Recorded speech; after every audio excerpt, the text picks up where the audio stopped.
Welcome back to Getting to the Top, where we interview transformational leaders about their leadership journey. And today I have the honor of interviewing Mrs. Sandra Glasgow. I have known her for a number of years and admired her from a distance. She is the founder and managing director of BizTactics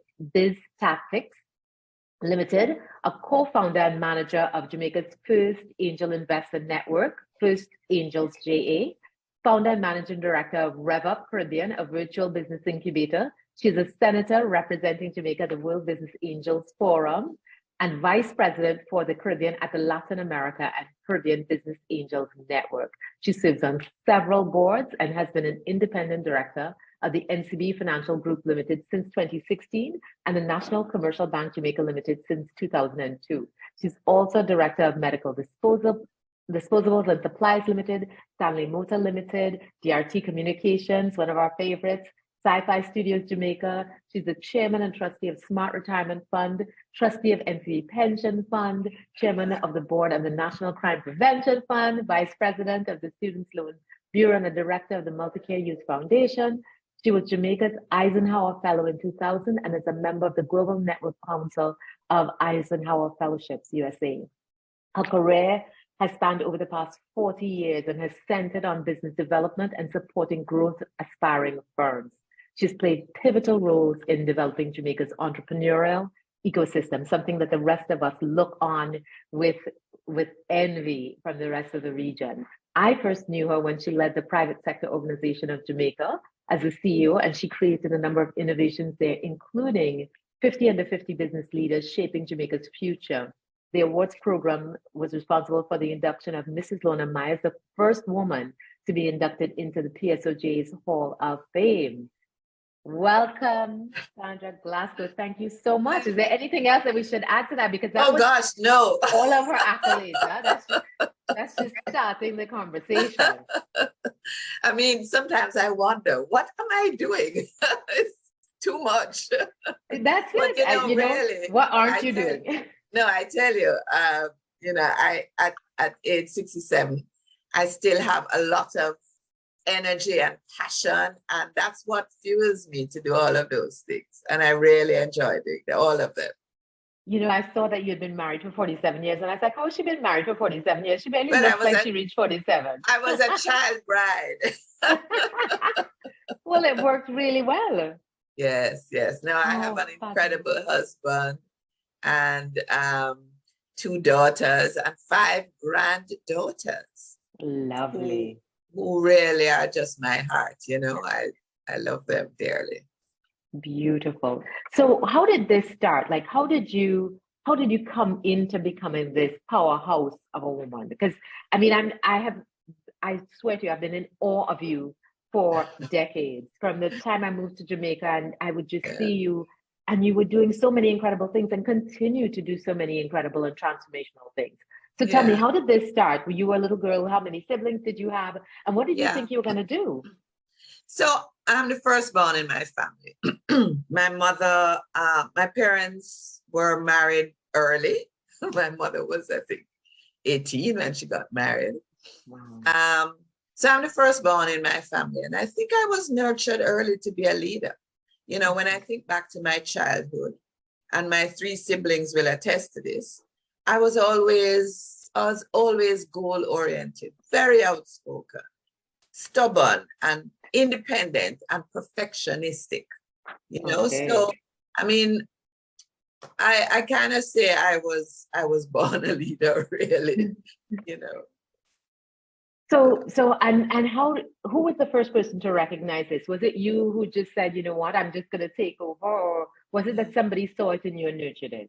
Yeah, I'm very much my mother's child. My mother, despite being divorced at age 26, I think, with 4 children born 1 year after the other, I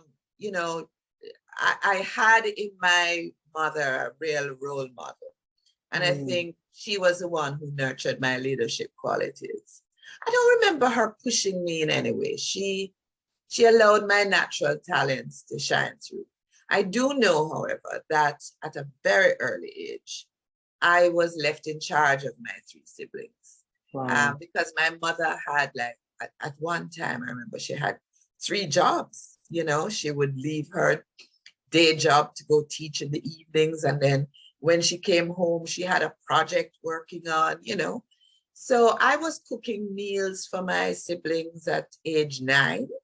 Nice. And insisting that my brother and my 2 sisters do their homework and the chores that they were assigned. And today they still talk about my bossiness. So that's where it all started, I suppose. Something that we need to nurture in more young women, for sure.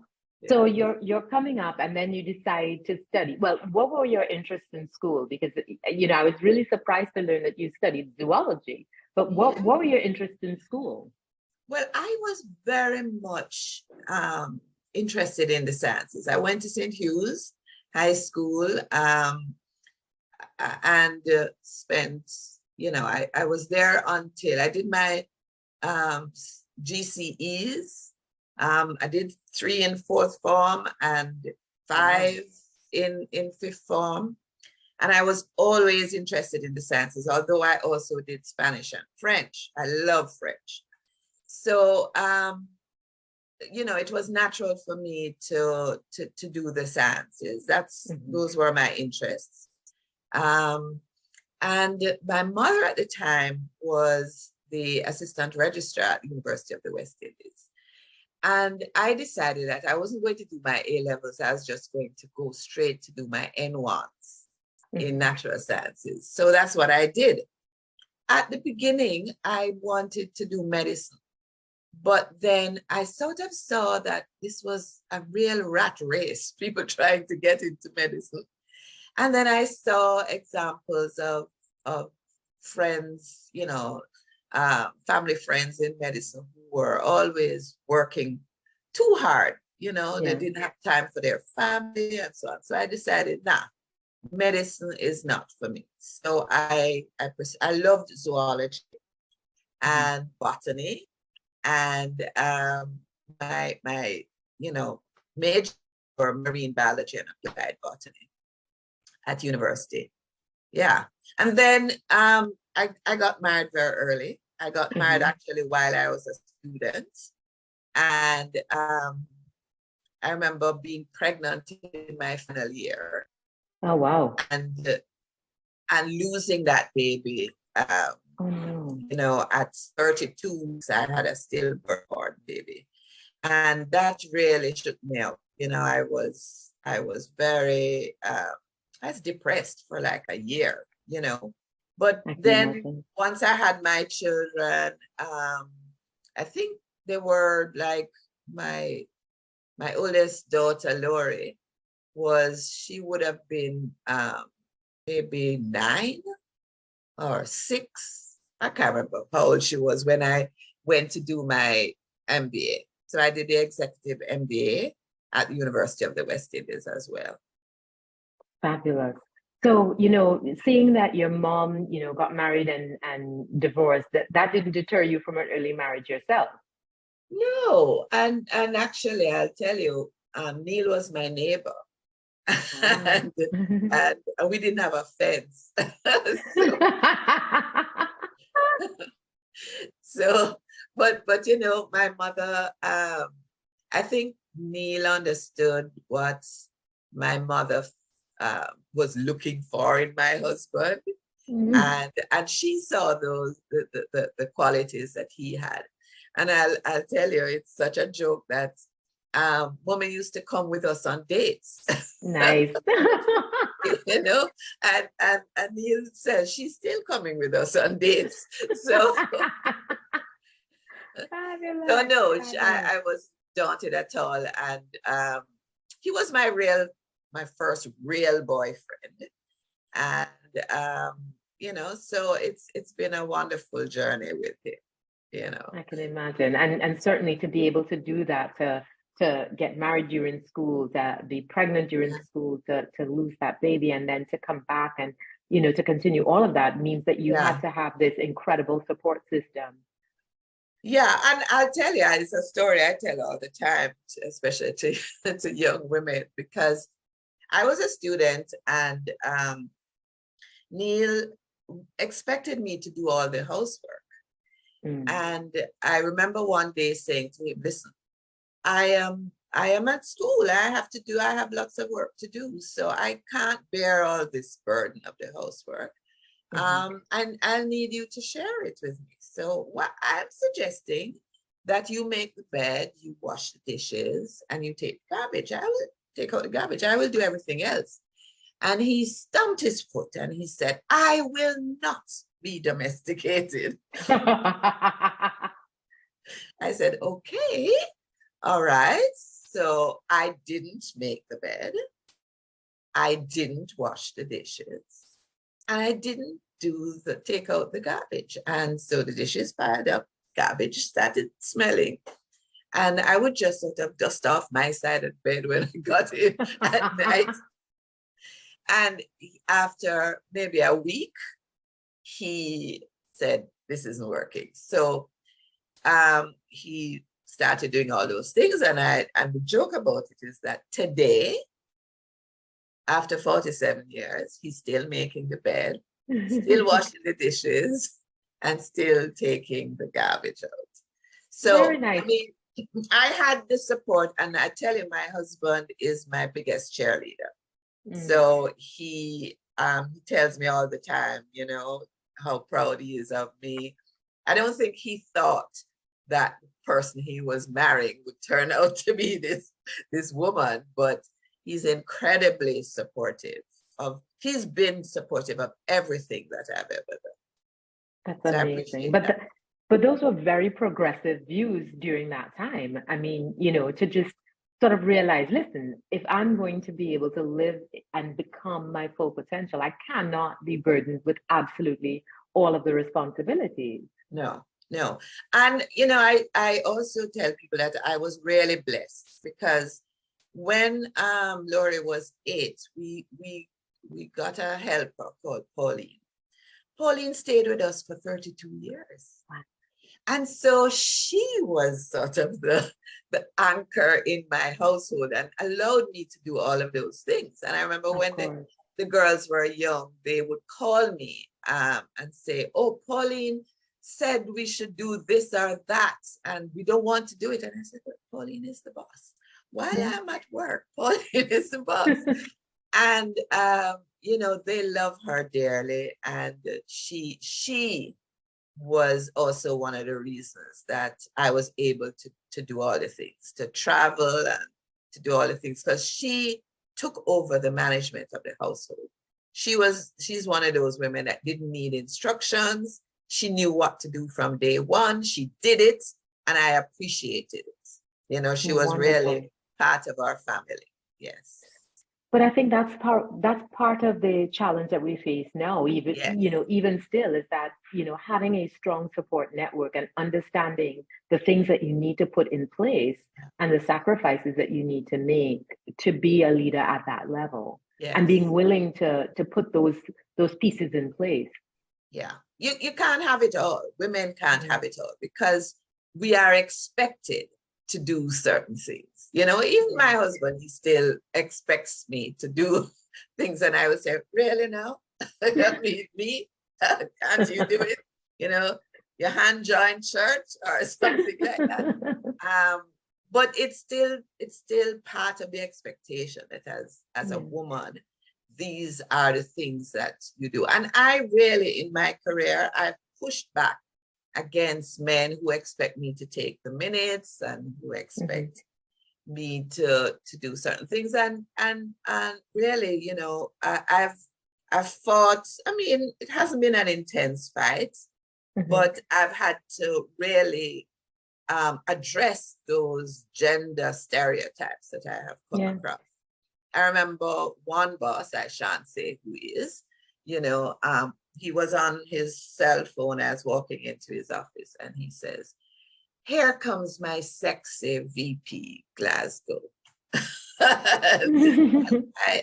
I said to, you know, when he finished the call, I said, sir, I'm not your sexy VP. I am a professional. I'm doing my job. Please never refer to me like that again, you know? Yeah.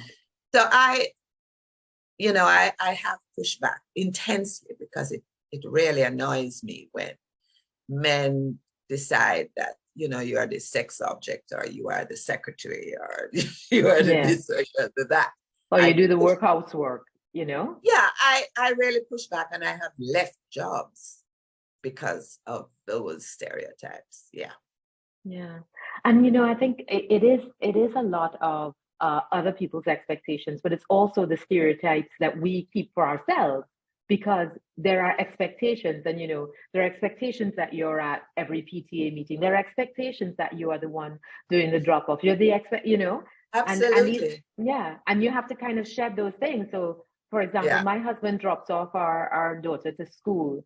And so the teacher will message him and won't message me. And sometimes I'm Yeah. like, wait a minute, I'm still Yeah. mom. And I'm like, you know what? Message him, it's okay. It's all right. Absolutely. It's okay. Yeah. Yeah. And Neil used to do the homework. I didn't, I wasn't a homework mom, So yeah, I think you have to understand your own place in Yeah. society, and you have to model what you think it ought to be. And I have two daughters, and they are in much the same position, and they push back as well. Yeah. But I am a supportive grandmother because I really understand the pressures that women face, having to build careers and nurture their families as well, and deal with men who may not always, not to say that my sons-in-law aren't supportive and do some of the things, but they could do more for sure. And that's the thing. I think there's this expectation, and I see it as well when men do the slightest thing, and it's like, oh my gosh, he's so amazing, he's helping, and I was like, he's babysitting, and I was like, no, he's parenting, and Yes. Yeah. he's also responsible for this little human we brought into the world. Absolutely. Yeah. But I think it's I think the thing that surprises me most is how inorganic this process is of us coming into equality, that it really is taking, a gargantuan effort for us to kind of, break down the stereotypes and to get a seat at the table. Yes. And you have a seat at so many different tables. So you have to tell us, so where did you start in the career, and how did you end up in all of these amazing rooms to be on these boards and all of these things? Well, it's interesting, the progression of my career, because my first job was in my father's business. Even though I had done a degree in sciences, he had always wanted me to join the family business. So as soon as I graduated, I had a job as general manager of a food manufacturing company. And then later I became a director. I think my title was sales director of the family's owning and drapery manufacturing business. I knew nothing about business when I got my first job. I had to go to Institute of Management and Production, IMP, to learn about marketing. I had to buy that big accounting book and go through it, because I did none of that at high school or university. So that was I think that was a turning point for me. Having to run a business and learn about business. So when I left my father's business after 4 years in 1983, I worked at the Inter-American Institute for Cooperation and Agriculture, ICA. It's a specialized institution in the OAS system. I became a national professional, and I was writing manuals and training trainers to train micro entrepreneurs in business management. Nice.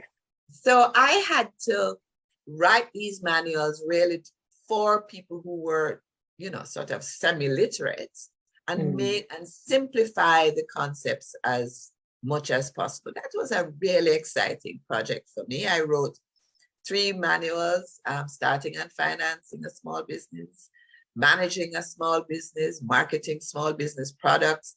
I also wrote a train the trainer manual and train these trainers.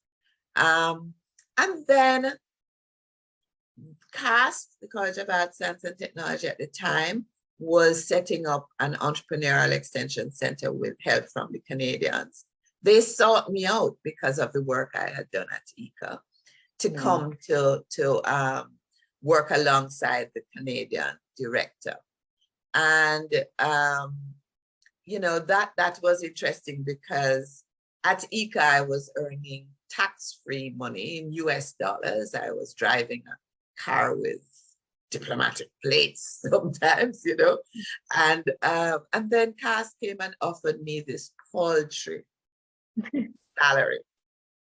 And I said to them, well, listen, I really am interested in this job, but we'll have to, you know, look at the remuneration. So they actually agreed to they didn't know what they were agreeing to, by the way.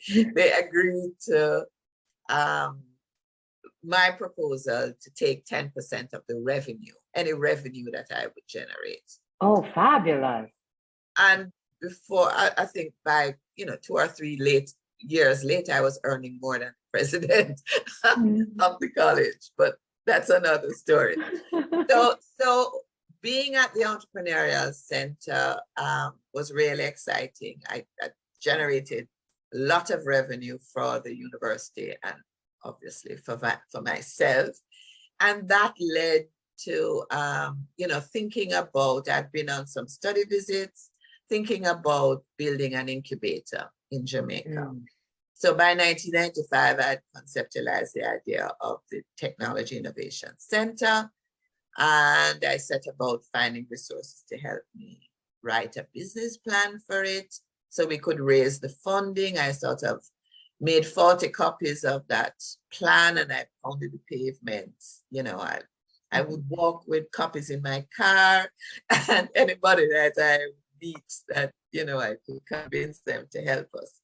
So we did get, actually the government agreed that it would take a loan, a government guaranteed loan from the CDB, and we got a matching grant from the Canadians. We built this incubator. I think it was the first Chinese company, actually. They were based in Trinidad, and they were the first Chinese company to come to Jamaica to build a building. They completed it in like 9 months, a record time.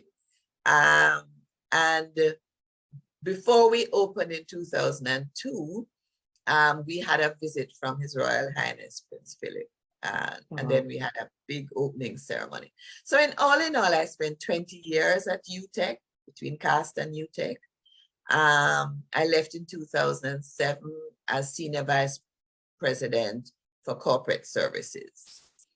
And then I was recruited to become the CEO of the PSOJ, and I spent 5.5 years there. And that was also a really productive time for me. You talked about the 50 under 50 business leaders shaping Jamaica's future and inducting the first female in the Hall of Fame. You know, so it's been an interesting progression. When I left PSOJ, I started my own company, and then a year later, with Joe Matalon and JJ GWAC, started First Angels Jamaica, and then starting RevUP Caribbean in 2021. So, you know, it's all come together. You know, I didn't think when I started in my father's business that I would end up doing all of this in entrepreneurship development, but every job that I had led me to the next one. Wonderful. And so, I mean, I think for me, I'm seeing a lot of women pursuing entrepreneurship because they're not finding the spaces in traditional industry. But I also feel like we're seeing a lot of a brain drain of women, you know, when we don't have enough women getting to the highest levels within sort of established businesses. So how do we get more talent both into entrepreneurship and women deciding on their own futures, as well as maintaining more women in traditional business and getting to the C-suite? How do we do both of those, and what does it require? Oh gosh, it's tough. Yeah. I mean, I think one of the key things I learned was how to navigate the corporate space as a female leader. It's not easy, you know, and I always had to remind myself that I could create my own future. So I think entrepreneurship is one of those areas that, you know, allows women to create their own future. And I think there are some things. When I talk to young women, you know, I often say to them, listen, the first thing is that you need to be competent at whatever it is you are doing. Of So, course. you know, and I think that's where men sometimes, you know, get away. They're probably not the most competent, but because they have their networks and they have their people looking out for them. So I also really encourage women to create their female networks. And you know, I've spoken at conferences about this, and what I always say, and I mean, I'm saying it on a podcast now, so it's not so covert, but I kind of work covertly to bring women to the fore, you know. I am, because sometimes when you declare yourself a feminist and declare your mission, then the men find a way to shut you down, kind of thing. Right. So yeah. I kind of work covertly. If you know, if somebody says, you know, I'd like you to suggest some people to sit on a board. Yes. I said, okay, fine, and I'll give them up a list of 6 people, 4 of whom are women and most competent. You know, it's kind of my way.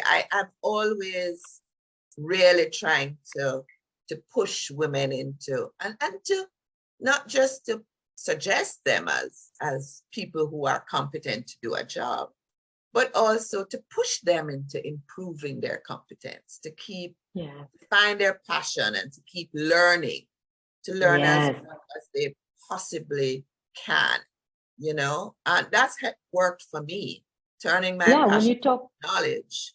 Yeah, when you talked about creating those manuals, there's nothing, and simplifying information. There is nothing so powerful in learning as having to teach somebody else and having to simplify it. That's how you know it. Absolutely. And you know, I say to my team all the time, if you can't explain it to your granny, you don't know it. Yes, right. So yeah, so I that's one of the things I encourage women to do. I also encourage them to really try to achieve that work-life balance, because they're not doing themselves or their families any good if they're suffering from burnout. So you know, maybe the job as, you know, the CEO job in a huge organization might be something you want to do later in life. You know, so I think also finding a supportive life partner is really important, because that's what really gives you the space to get things done. And you know that perfect isn't the enemy of good. You know, it's okay to to you know, strive to achieve perfection, but really sometimes it's elusive.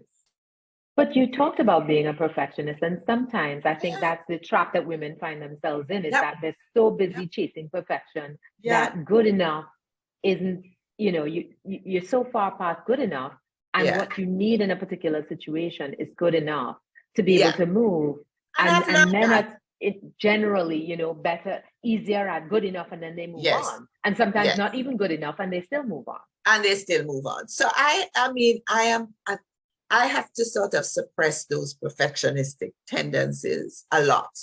It's maybe the one thing that I struggle with, you know.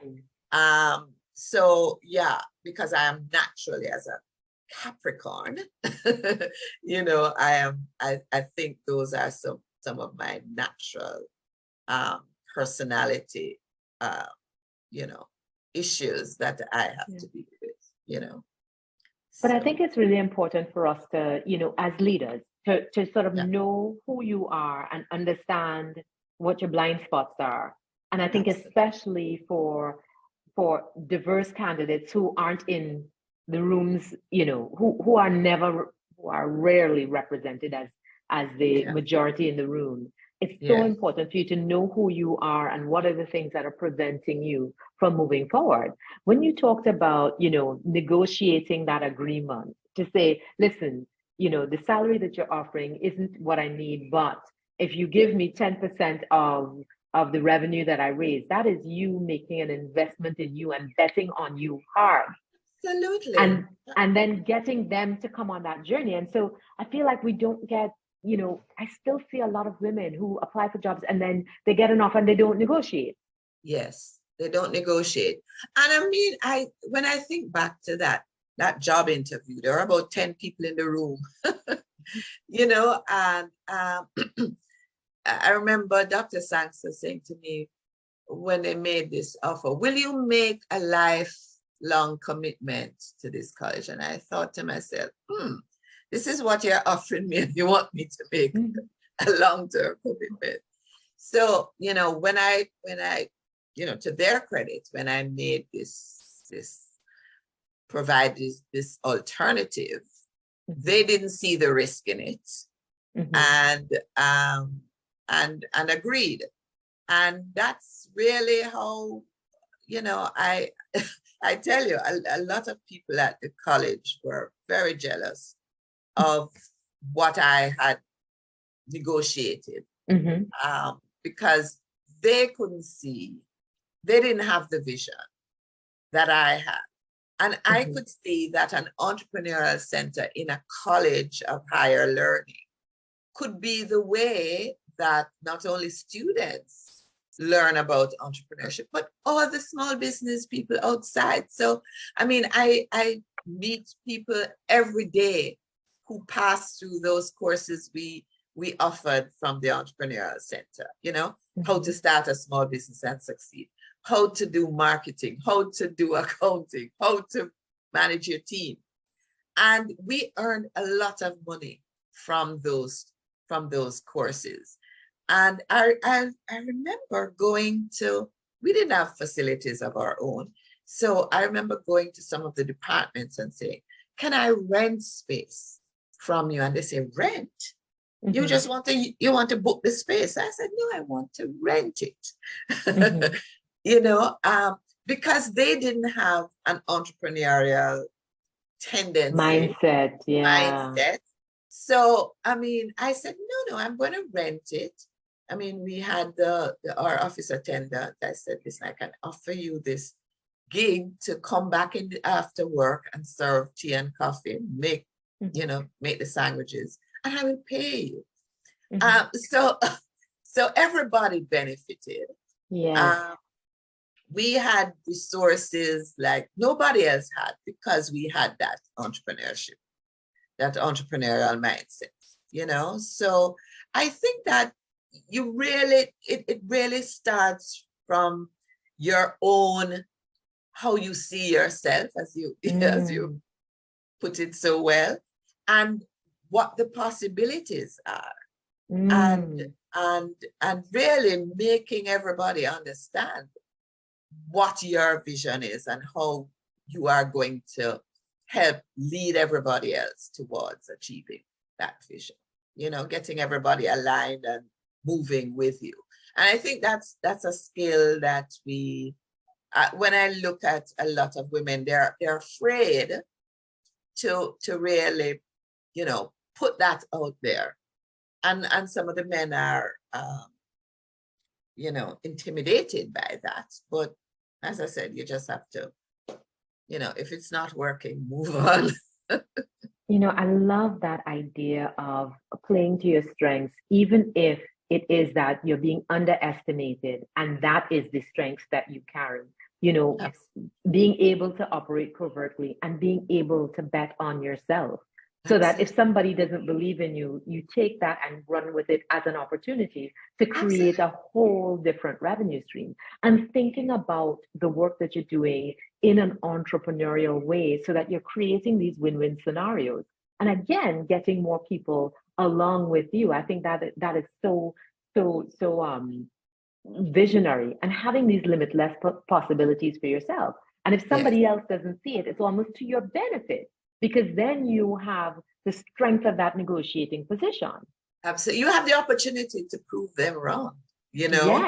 and to show what you are capable of, and that's what's happened to me. I mean, I don't think I have never actually gone out to, in fact, there was a time when I left my father's business, I was looking for work and I couldn't find it. Mm. And the way I ended up at ECO was actually interesting. I don't know if we have enough time to talk about that. Tell me, I have to know. No, but it was because I had left my father's business. My husband actually had been urging me to stay home and look after our two daughters. And he was nagging me so much that I said, okay, I'm going to do it. I hated it. I hated it because it was boring. It wasn't challenging. I would take my children to after school activities and I would have to suffer through listening to these mothers share gossip, which I don't do, and it was terrible. And so one day my neighbor said to me, she worked at ICA, she says, we're having this conference and we need somebody to address envelopes. At the time, my husband was giving me a stipend, $700, I remember. And I could go down to Lee's Fifth Avenue because we lived on South Avenue. I could go down to Lee's Fifth Avenue and spend that $700 one time, right? Right. And then I would not have enough money to put gas in the car, so I would say, could you give me some money to put gas in the car? And he'd give me this long lecture about money management. So my neighbor comes to me and she says, we have this job.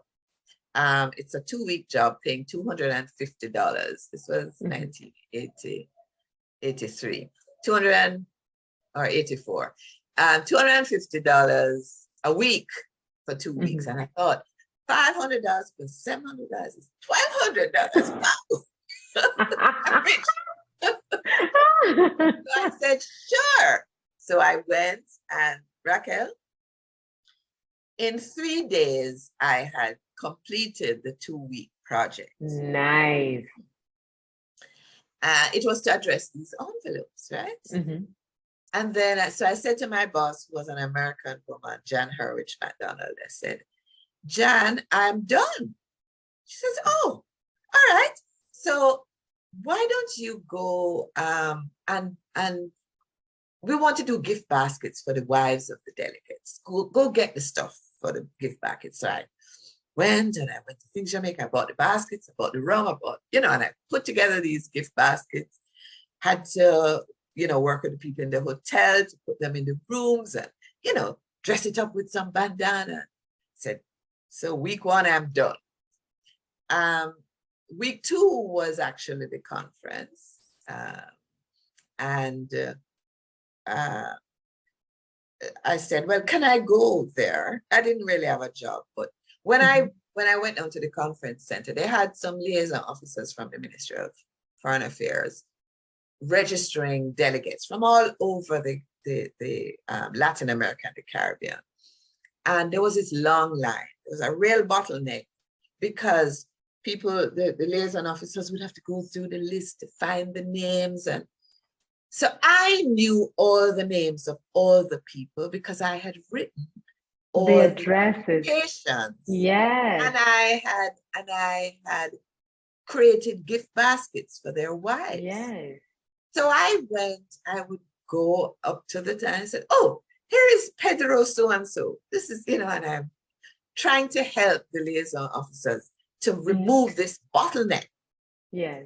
Well, they registered a protest against me because I was infringing on their job. But I saw what I was doing. An opportunity. Yes. And to get to move things along. So my boss was very impressed. At the end of the conference, I got a letter from the Director General, Monsieur Brouillard, and Jan said, would you like a job as a national professional? Wonderful. Send me your resume. I sent her my resume, and in 1984, I was hired as a national professional in the ICA office, going from unemployed to earning US dollars and buying my groceries in Miami. I mean, Fabulous. And yeah, was that the key to how you get noticed for all of these boards and everything else? It's just being willing to see something that needs to be done and jumping in and doing it. Because I'm a doer, right? I'm a Capricorn. I can't help myself. I'm a doer. But I tell my female, mentees, I say, listen, the first job is to be competent. And I mean, it doesn't even matter. Look where I am a science girl, and this is where I end up. But I took the time to learn about business, and I'm still learning, and it's a lifelong effort to learn. Yeah.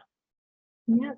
Oh my goodness, Sandra, thank you so much. I've enjoyed so much hearing this story, and I've enjoyed so much having this conversation with you, and you lived up to my every expectation. I'm always very excited when I see you, although I don't see you very much because you're in Jamaica and I'm here in Trinidad, but it's fabulous, the impact that you have had and continue to have.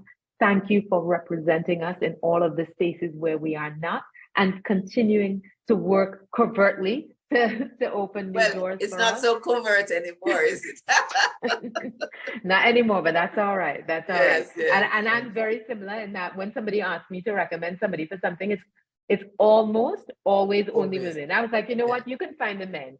Let me recommend the women. That's right. And it is right. to open the doors so that we can get these extraordinary results that we know are possible for us as people. And that's why this is so important to me, because I think that we have such a bright future potential available to us, but only if we tap into all of the talent that we have, not if we just keep excluding half of the people or actually, it's not gonna happen for us if half of the people, or only half of the people that are available are allowed in the room. Absolutely. That's my mantra as well.